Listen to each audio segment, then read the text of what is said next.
राम राम, आप देख रहे हैं इंडिया न्यूज। मेरा नाम है प्रद्युम्न शर्मा। चलिए शुरुआत करते हैं बुलेटिन की। रोहतक में बीजेपी की प्रदेश चुनाव प्रचार समिति की अहम मीटिंग हुई है। इस मीटिंग में मुख्यमंत्री नायब सैनी, पूर्व मुख्यमंत्री मनोहर लाल समेत तमाम नेता मौजूद रहे।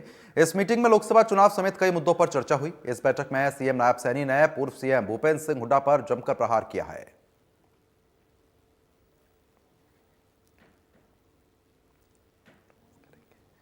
तो बीजेपी प्रदेश चुनाव प्रचार समिति की बैठक हुई। तस्वीरें लगातार हम आपको दिखा रहे हैं।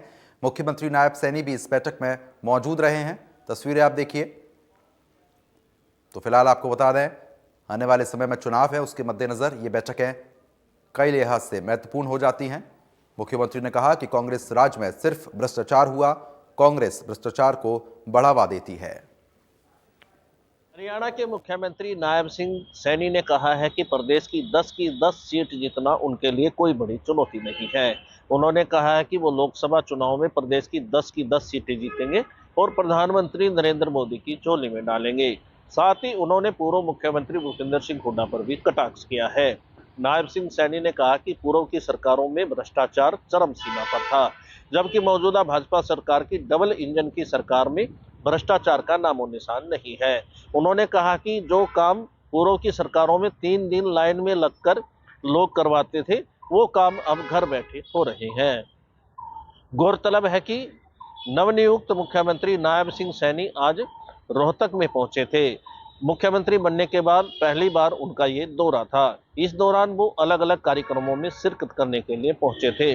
साथ ही जोरदार स्वागत भी नायब सिंह सैनी का रोहतक पहुंचने पर किया गया है। इंडिया न्यूज के लिए रोहतक से दिनेश कोसे। तो आगे बढ़ लेते हैं। आपको बता देते हैं कि पलवल में कार्यकर्ताओं की मीटिंग लेने के लिए पहुंचे फरीदाबाद लोकसभा से भाजपा प्रत्याशी और मौजूदा सांसद और केंद्रीय मंत्री कृष्णपाल गुर्जर ने कहा कि प्रधानमंत्री नरेंद्र मोदी के सामने कांग्रेस पूरी तरीके से सरेंडर कर चुकी है। केंद्रीय मंत्री ने कहा कि मोदी तीसरी बार भी प्रधानमंत्री बनेंगे। लोकसभा के भाजपा के जो फरीदाबाद प्रत्याशी हैं कृष्णपाल गुर्जर पलवल पहुंचे हैं। उन्होंने कार्यकर्ताओं के साथ बैठक की है। मंत्री जी, तीसरी बार एक बार पार्टी ने भरोसा किया है, किस तरह देख रहे हैं आप? देखिए, मैं हृदय से धन्यवाद करना चाहूंगा अपने केंद्रीय नेताओं और प्रदेश के नेतृत्व का, जिन्होंने तीसरी बार मुझ जैसे कार्यकर्ता पर भरोसा जताया है। और इसके लिए मैं विशेष रूप से भारत के यशस्वी प्रधानमंत्री आदरणीय मोदी जी का, दुनिया की सबसे बड़ी पार्टी भारतीय जनता पार्टी के राष्ट्रीय अध्यक्ष आदरणीय नड्डा जी का, और हमारे देश के यशस्वी गृह मंत्री आदरणीय अमित शाह जी का, पूरे केंद्रीय नेतृत्व का, और प्रदेश के पूर्व मुख्यमंत्री मनोहर लाल जी का, प्रदेश के तत्कालिक अध्यक्ष नायब सैनी जी का, और पूरी टीम का मैं हृदय से धन्यवाद करता हूं कि उन्होंने मुझे तीसरी बार मुझ पर विश्वास जताया है। किस तरह लगता है, क्योंकि पिछली बार लगातार 10 साल से आप सरकार में हैं, आपने कई ऐसे महत्वपूर्ण आज काम भी गिनवाए हैं, आगे की किस तरह की स्ट्रेटेजी रहने वाली है, लोगों के बीच में किस तरह आपका जो आने का मन रहेगा, क्या रहेगा? देश में पूरा चुनाव विकास और सुशासन के एजेंडा हमारा एजेंडा है, और देश पिछले 10 सालों में जिस तरह 11वें नंबर से 5वें नंबर की दुनिया की अर्थव्यवस्था बना है, आगामी 3 साल में दुनिया की सबसे बड़ी अर्थव्यवस्था बनने जा रहा है। और जो विकास के काम देश में किसी भी क्षेत्र सेक्टर में जाइए, अभूतपूर्व काम, जो काम 70 सालों में नहीं हुआ, वो मोदी जी के 10 साल में हुआ है। और उनके लिए देश में कोई जाति नहीं, उनके लिए 4 जाति हैं: किसान, गरीब, युवा और महिला। और उनका एक ही संकल्प है कि नेशन फर्स्ट, देश पहले, और देश के लिए दिन रात जितनी मेहनत नरेंद्र मोदी जी और उनकी टीम कर रही है, मैंने कभी ऐसी मेहनत करते हुए देश के लिए किसी को नहीं देखा। कांग्रेस की तरफ से अभी तक उम्मीदवारों की घोषणा भी नहीं हुई है, परंतु भारतीय जनता पार्टी ने पूरा प्रचार शुरू कर चुके हैं। किस तरह इसको आगे जीत की तरफ ले जाएंगे? अपने जीवन में पहला चुनाव देख रहा हूँ जहाँ मोदी जी के सामने मैदान खाली है। एक तरह से उन्होंने सरेंडर कर दिया, वॉक ओवर दे दिया है। चुनाव से पहले ही उन्होंने हार स्वीकार कर ली है।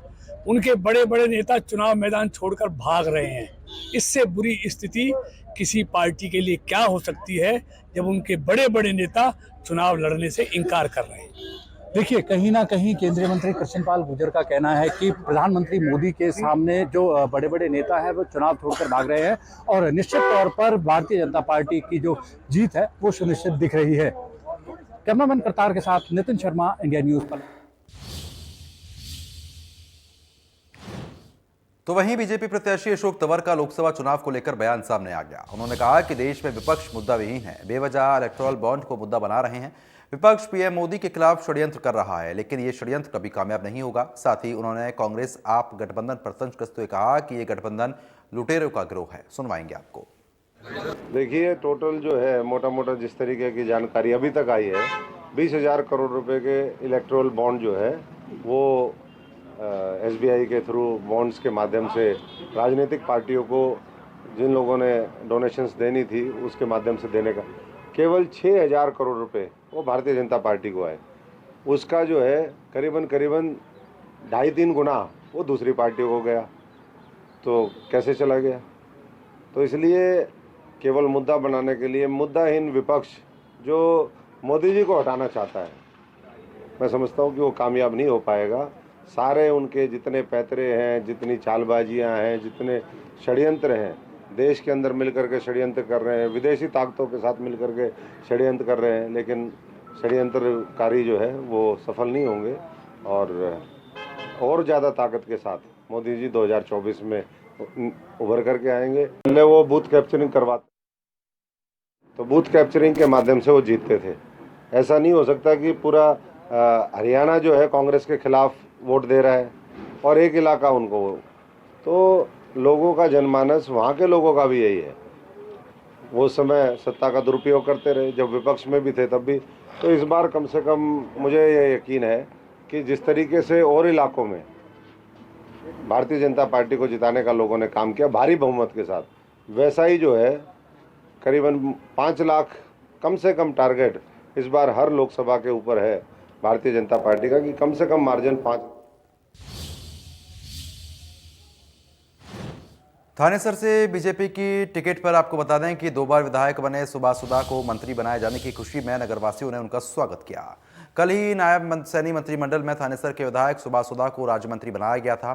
सुभाष सुधा को स्वतंत्र प्रभार मंत्री का दर्जा मिला है। राज्य मंत्री सुभाष सुधा का आपको बता दें कि बीजेपी कार्यकर्ताओं ने ढोल नगाड़ों की थाप पर चुपकर स्वागत किया। थानेसर के विधायक सुभाष सुधा मुख्यमंत्री नायब सिंह सैनी की कैबिनेट में शामिल होने के बाद पहली बार अपने गृह क्षेत्र धर्मनगरी कुरुक्षेत्र पहुंचे। उनके समर्थकों ने ढोल नगाड़ों से उनका स्वागत किया। दरअसल कल ही सुभाष सुधा को राज्य मंत्री स्वतंत्र प्रभार मिला है, जिसके बाद उनके समर्थक उत्साहित हैं। इससे पहले 19 वर्ष पहले वर्ष 2005 में इनेलो की सरकार में अशोक अरोड़ा को परिवहन मंत्री का पद मिला था। उसके बाद 2 बार से विधायक सुभाष सुधा को मंत्री पद मिलने से क्षेत्रवासी गौरवान्वित हैं।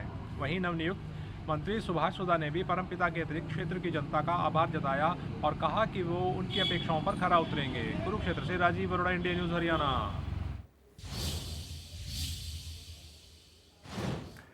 करनाल में पूर्व मुख्यमंत्री मनोहर लाल ने अपना मकान किराए पर लिया। आपको बता दें सेक्टर 6 में उन्होंने मकान लिया है। मकान का नंबर 167 है। उन्होंने बीजेपी नेताओं के साथ आकर उन्होंने घर में प्रवेश किया है। घर में सीसीटीवी लग चुका है, वाईफाई लगवाया जा चुका है। चुनाव को लेकर रणनीति अब करनाल के कर्ण कमल और इस घर में ही होगी।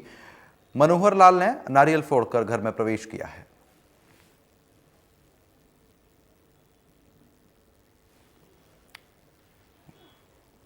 तो फिलहाल आपको बता दें इस वक्त की ये महत्वपूर्ण जानकारी करनाल से आपको बता रहे हैं। पूर्व मुख्यमंत्री मनोहर लाल ने किराए पर मकान लिया है। तस्वीर आपको लगातार दिखा रहे हैं। सेक्टर 6 में मनोहर लाल ने यह मकान लिया है। विधिवत रूप से उन्होंने गृह प्रवेश किया। तस्वीरें आप देखिए। सेक्टर 6 में पूर्व मुख्यमंत्री मनोहर लाल ने यह मकान लिया है। तो तस्वीरें आपको लगातार हम दिखा रहे हैं। करनाल से जानकारी इस वक्त की। नारियल फोड़कर उन्होंने घर के अंदर प्रवेश किया। बीजेपी नेताओं के साथ घर में उन्होंने एंट्री की है। सेक्टर 6 में है अब मनोहर लाल का मकान। तस्वीर आप देखें। नारियल फोड़कर घर के अंदर मनोहर लाल ने प्रवेश किया।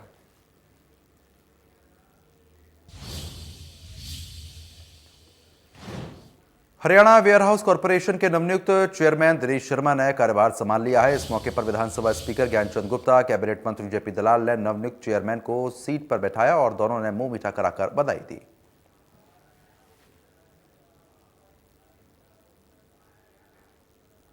यही है, चाहे कृषि विभाग है या एक कॉर्पोरेशन है, कि किसानों को ज़्यादा से ज़्यादा सुविधाएं दे। और हरियाणा के अंदर अनाज भंडारण की, मंडियों की देश में सर्वश्रेष्ठ व्यवस्थाएं हैं। सबसे ज़्यादा हमारे पास मंडियां हैं, सबसे ज़्यादा हम फसलें खरीदते हैं, किसान को सबसे जल्दी पेमेंट करते हैं, और भंडारण में जो सुधार हो सकते हैं आधुनिक तकनीक के द्वारा, वो मैं समझता हूँ कि ये विभाग करेगा। जिस प्रकार से हरियाणा प्रदेश में भारतीय जनता पार्टी की सरकार और केंद्र में आदरणीय नरेंद्र मोदी जी के नेतृत्व में जो सरकार काम कर रही है, जिस पारदर्शिता से काम कर रही है, वही पारदर्शिता इनके कार्य के अंदर हमें देखने को मिलेगी, ऐसी मैं आशा करता हूं। वेयर हाउस कॉरपोरेशन के चेयरमैन हैं दिनेश शर्मा। तस्वीरें आप देखिए, चेयरमैन दिनेश शर्मा ने कार्यभार संभाल लिया है। तस्वीरें आपको लगातार हम दिखा रहे हैं। तो पंचकुला से जानकारी इस वक्त की आपको दिखा रहे हैं हम। आपको बता दें कि स्पीकर ज्ञानचंद गुप्ता ने दिनेश शर्मा को शुभकामनाएं भी दी हैं। मंत्री जेपी दलाल ने नवनियुक्त चेयरमैन को सीट पर बैठाया और उनका मुंह मीठा कराया है। ज्ञानचंद गुप्ता को भी आप तस्वीरों में देख पा रहे होंगे। चेयरमैन दिनेश शर्मा ने अपना कार्यभार फिलहाल संभाल लिया है। मंत्री जेपी दलाल भी यहाँ पर उपस्थित रहे। तस्वीरें आपको हम लगातार दिखा रहे हैं।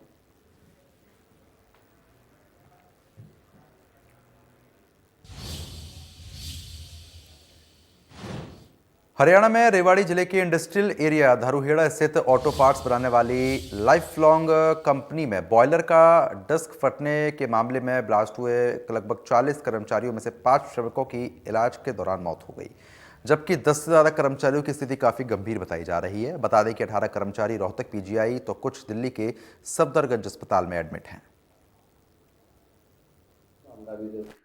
दिनांक 16 मार्च को जो लाइफ लॉन्ग कंपनी है धारूहेड़ा में, इसमें जो डस्ट कलेक्टर है जो वो फट गया, और उसके फटने से वहाँ जो वर्कर उसमें आग लग गई और उसमें जो काम कर रहे थे वो वर्कर झुलस गए, और झुलसने से जो है ना उसी टाइम ये हादसा हुआ। उसी टाइम उनको एम्बुलेंस से और नज़दीक के धारूहेड़ा और रेवाड़ी के हॉस्पिटलों में एडमिट कराया गया, जिसमें टोटल कुल जो है ना 39 वर्कर इस हादसे में घायल हुए, जिनमें से जो उन काफ़ी को जो है ना बर्न इंजरी थी जलने से, और वो जो है ना रेवाड़ी से फिर जो पीजीआई रोहतक रेफ़र किए गए, और पीजीआई रोहतक में से कुछ वर्कर जो है ना सफदरजंग एडमिट कराए गए। जो इलाज के दौरान इनमें से 5 वर्कर की जो है ना डेथ हो गई है, और बाकी का इलाज पीजीआई।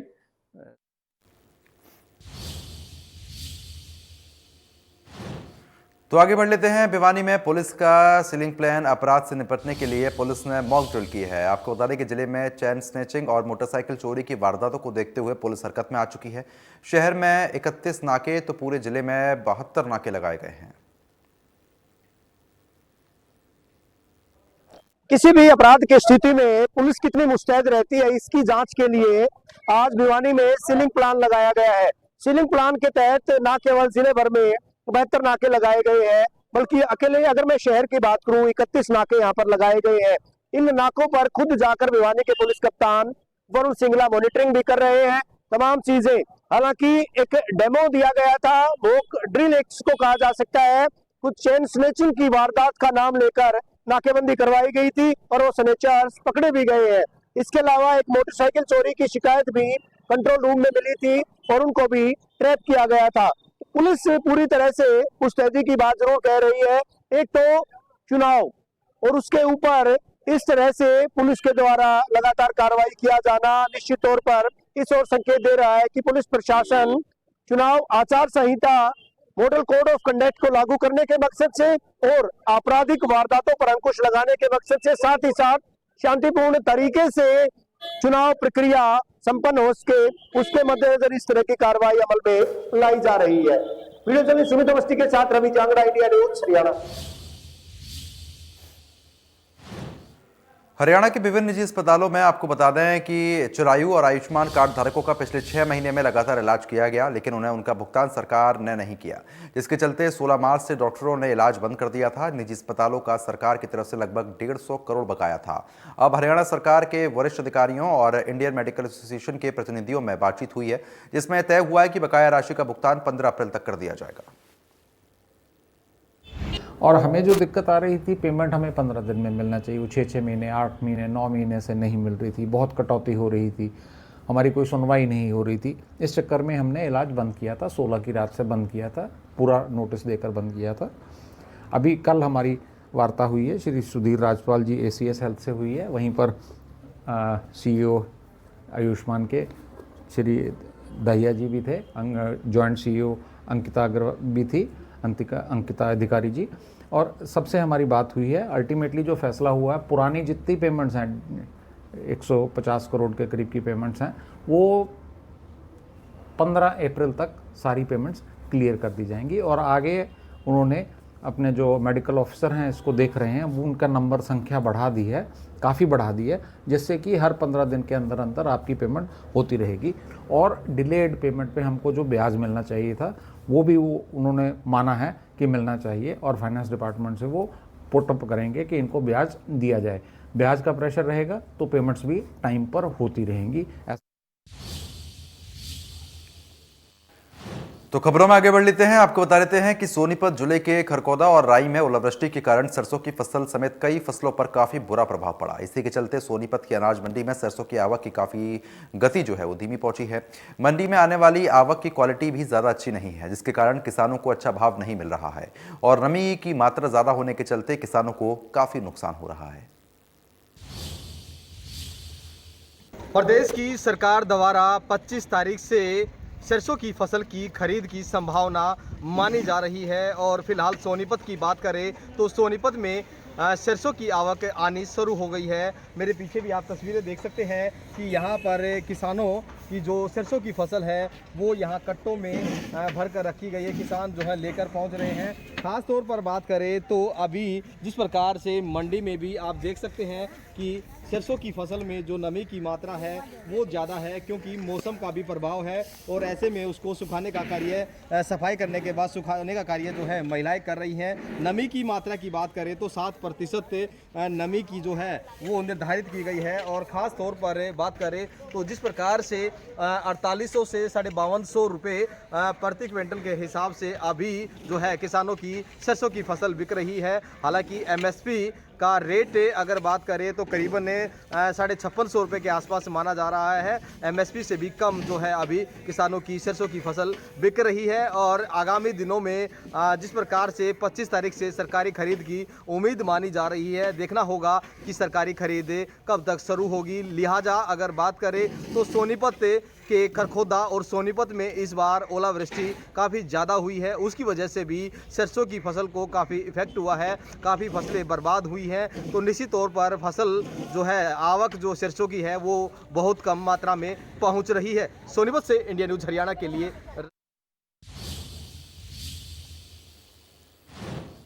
तो वहीं गुरुग्राम में होली के रंग से पूरा शहर रंगने लगा है। गुरुग्राम में हानिकारक रंग से लोगों को बचाने के लिए शीतला माता मंदिर के पास हर्बल रंग तैयार हो रहे हैं, जिसकी मांग भी शहर में लगातार काफ़ी बढ़ रही है। रंग को तैयार करने में लगभग 2 से ढाई घंटे लगते हैं। इसके अलावा इसके बाद लोगों के लिए पूरी तरीके से इस रंग को तैयार किया जाता है।